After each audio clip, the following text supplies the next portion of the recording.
السلام عليكم ورحمة الله وبركاته. عليكم السلام ورحمة إن الله الحمد لله والصلاة والسلام على رسول الله وبعد. أعوذ بالله من الشيطان الرجيم. بسم الله الرحمن الرحيم. والذين أوتوا العلم درجات. آمنت بالله. قال النبي صلى الله عليه وسلم إذا مات الإنسان انقطع عنه عمله إلا من ثلاثة، إلا من صدقة جارية أو علم ينتفع به أو ولد صالح يدعو له أو قال النبي صلى الله عليه وسلم. আজকের এই গুরুত্বপূর্ণ মনীষীর আলোচনা, জীবন চরিত আলোচনার এই মাহফিলে সম্মানিত প্রধান অতিথি, সম্মানিত সভাপতি, সম্মানিত আলোচকবৃন্দ, শ্রোতা বন্ধুগণ, মহান মনিবের দরবারে কালিমাতুল শুকর আদায় করছি যে একজন মহা মনীষী এই উপমহাদেশের, যিনি বহু বৈশিষ্ট্যের অধিকারী। একজন মানুষ একটা বা দুইটা গুণের অধিকারী থাকে, বৈশিষ্ট্যের অধিকারী থাকে। খুব কম লোক আমরা এই উপমহাদেশে দেখেছি মৌলানা মহিউদ্দিন খানের মতন, যে বহু বৈশিষ্ট্যের অধিকারী। একাধারে তিনি বড় আলেম ছিলেন, লেখক ছিলেন, সাহিত্যিক ছিলেন, রাজনীতিবিদ ছিলেন এবং একজন গবেষক ছিলেন। এতগুলি গুণ সাধারণত একজন মানুষের মধ্যে পাওয়া যায় না। এই জাতীয় আলিমদের ক্ষেত্রে বলা হয়েছে মৌতুল আলেম, মৌতুল আলম। এর একজন বিদায় নেওয়া, পৃথিবীর একেবারে আলেম শূন্য হয়ে যাওয়া বা দুনিয়া মৃত্যুর সমতুল্য বলে বলা হয়েছে। আমরা সেই মনীষীর জীবনী আলোচনা করতে পেরেছি, এই জন্য আল্লাহ শুকরিয়া আদায় করছি। দীর্ঘ সময় তার সোহবতে থাকার কারণে যে অভিজ্ঞতা হয়েছে, অল্প সময়ে তা বলা খুব মুশকিল। তারপরেও আমি চেষ্টা করব খুব অল্প সময়ে তার জীবন চরিত থেকে কিছু আমাদের শিক্ষণীয় হিসাবে পেশ করার জন্য।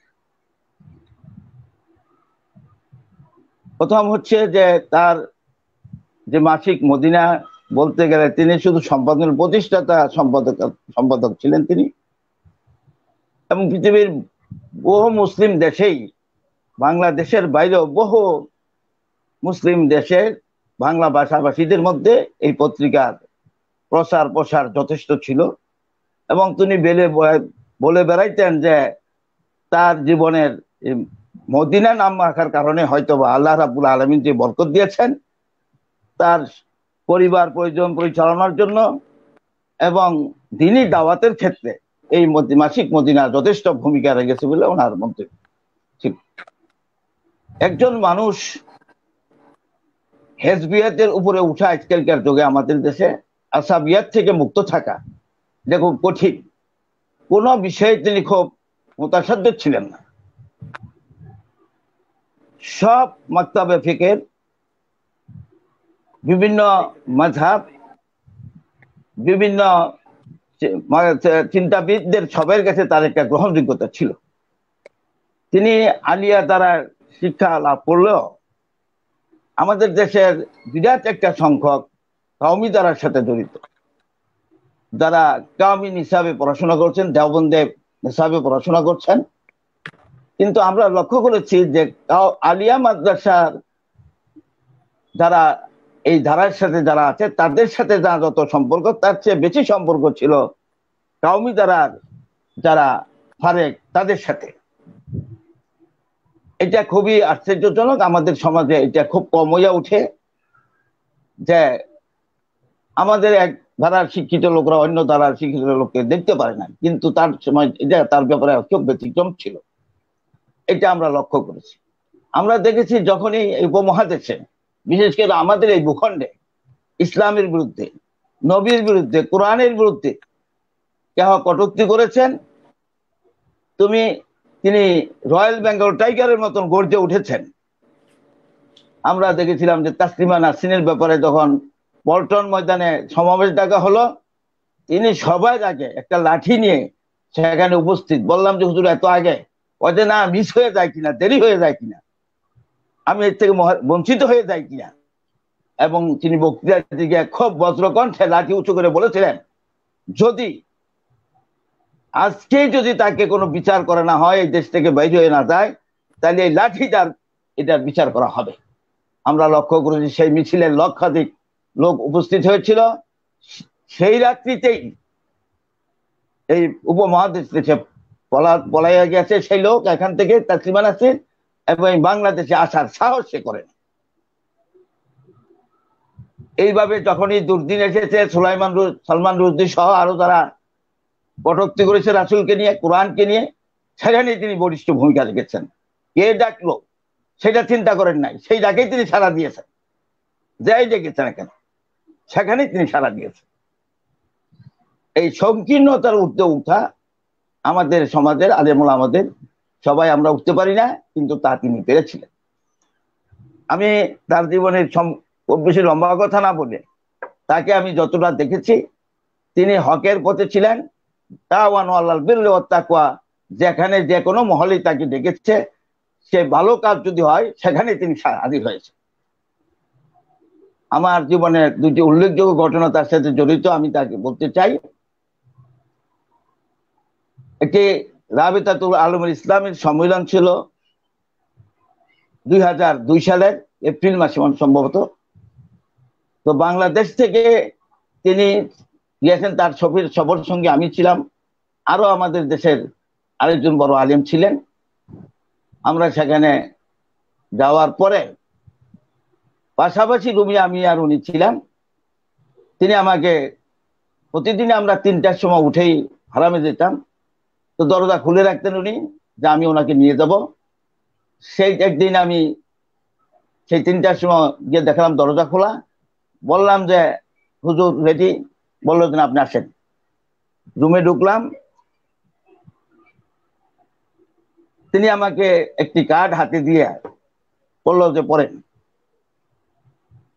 আমি এটা আজকে আনুষ্ঠানিকভাবে কোনোদিনই কাউকে বলি নাই, আজকেই আম্মা বিনিয়ামাতি রাব্বিকা ফাহাদ্দিস, এই আয়াতের দৃষ্টিভঙ্গি থেকে বলতে চাচ্ছি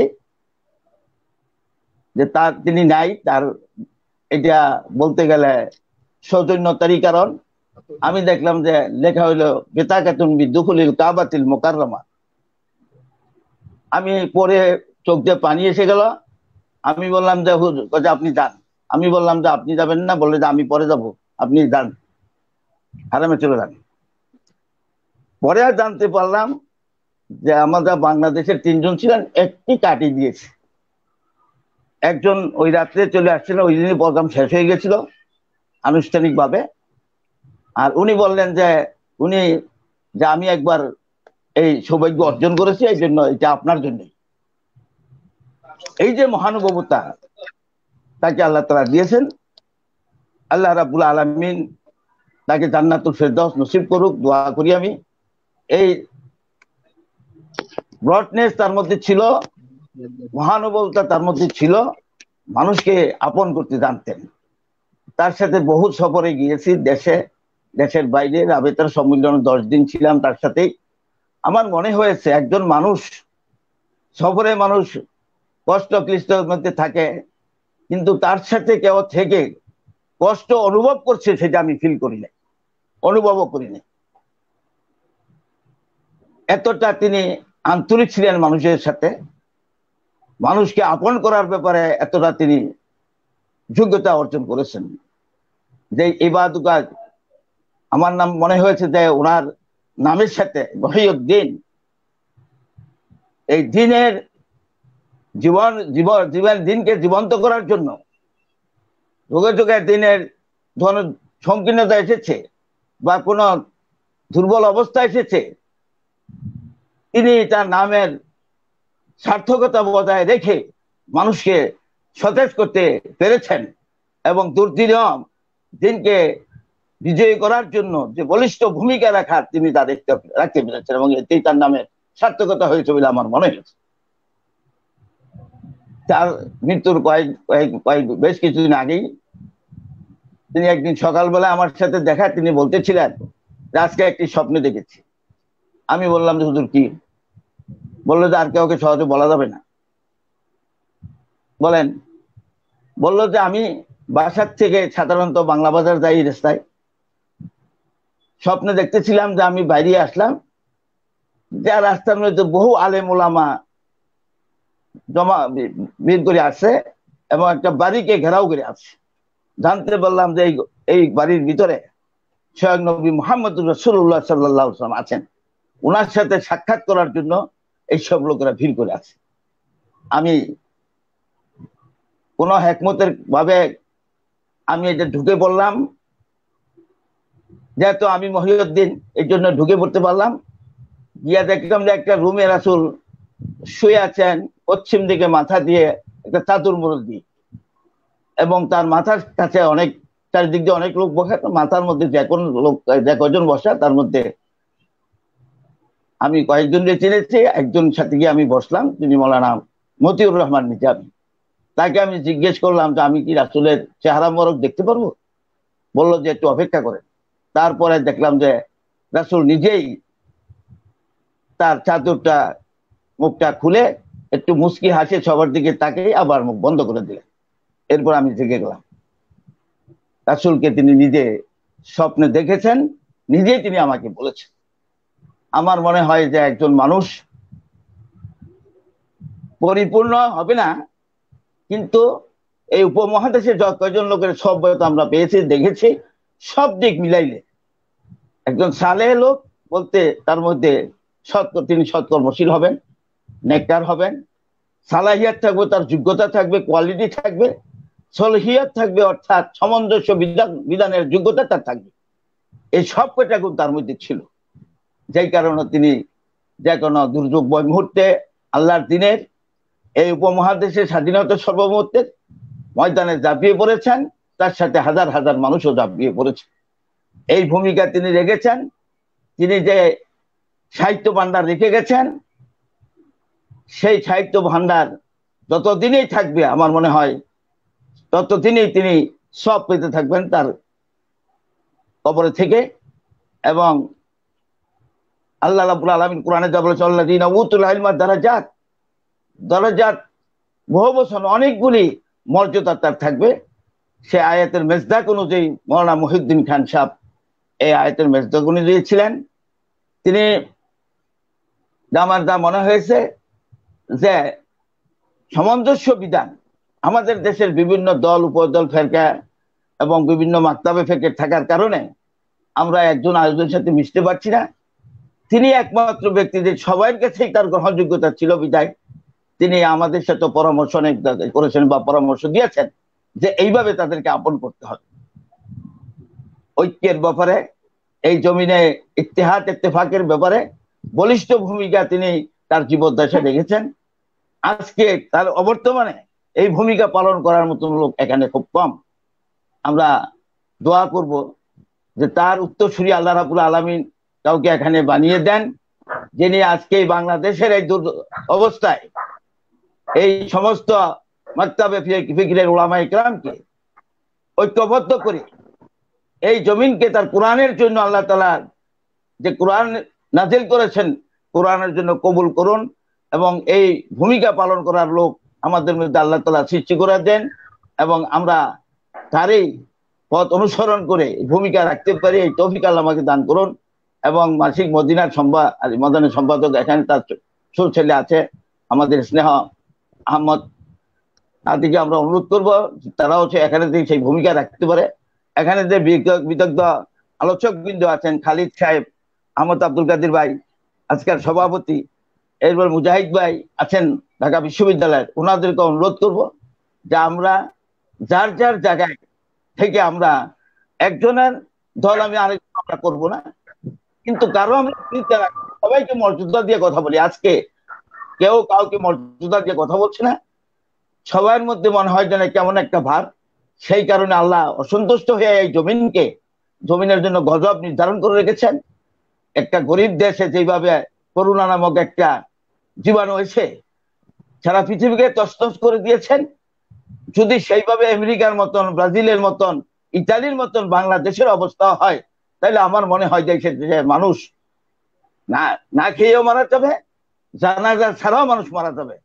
এর থেকে আল্লাহ তাআলা এই জমিনকে হেফাজত করুন। এই জাতীয় মনীষীরা যে খেদমত করে গেছে, এই খেদমতের কারণে আল্লাহ রাব্বুল আলামিন এই জমিনকে তার কোরআনের জন্য কবুল করুন, তার দ্বীনের জন্য কবুল করুন। মেহেরবানি করে এই দেশের উলামা ইকরামকে, বিভিন্ন মাকতাব ফিকিরের উলামা ইকরামকে ঐক্যবদ্ধ হয়ে তার এই জমিনে তার এই কোরআনকে প্রতিষ্ঠা করার জন্য সবাই আমরা চেষ্টা করি, এবং কোরআনের খাদেম হইয়া মাওলানা মুহিউদ্দিন খান সাহেবের অনুসরণ করে আমরা কোরআনের খাদেম হয়ে তার কাছে হাজির হতে পারে এই তৌফিক আল্লাহ আমাকেও আপনাদের সবাইকে দান করুন। ওমা তৌফিক ইল্লা বিল্লাহ। আসসালামু আলাইকুম ওয়া রাহমাতুল্লাহি ওয়া বারাকাতুহু।